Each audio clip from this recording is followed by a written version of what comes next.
জানো তো গতকাল বাড়ি এসেছি, আসার পর থেকেই খাবার মানে তোমাদের সাথে সেরকম হঠাৎ করেই এসেছি তো সেরকম শেয়ার করা হয়নি। তো হাই সবাইকে, আমি শর্মিষ্ঠা। আসি না এসেই দেখো মা কত কিছুই না রান্না করেছে ডিনার করে।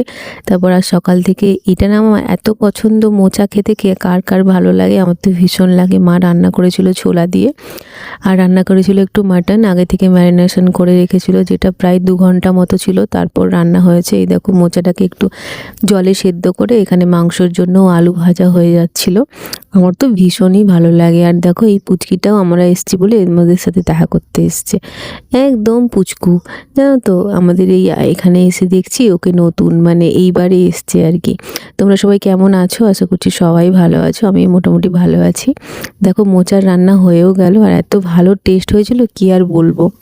এতদিন পর খেলাম, মানে দুর্দান্ত লেগেছিল খেতে। মানে সত্যি বাপের বাড়ি আসার মজাই আলাদা, হাতের সামনে সমস্তটাই কিছু হয়ে যায়। তারপরে একটু দুপুরবেলার মেনু ছিল পটল ভাজা আর এই খাসির মাংস, যেটা মা কুকারে করেছিল, প্রেসার কুকারে। মানে এত সুন্দর হয়েছিল। মানে আমাদের এখানে আমরা গ্রামে থাকি তো দেশি খাসি পাওয়া যায়, তো সেই খাসিরই এই ঝোল। ভীষণই ভালোভাবে খেয়েছি, ভীষণ ভালোভাবে এনজয় করেছি। তোমাদের আমার এই ছোটো ছোটো মিনি ব্লগগুলো কেমন লাগে জানিও কমেন্ট সেকশনে। আজকের জন্য এতটাই। আজ তাহলে আসি, দেখা হবে পরের কোনো ভিডিওতে। Till then stay happy, stay blessed, and thank you for watching.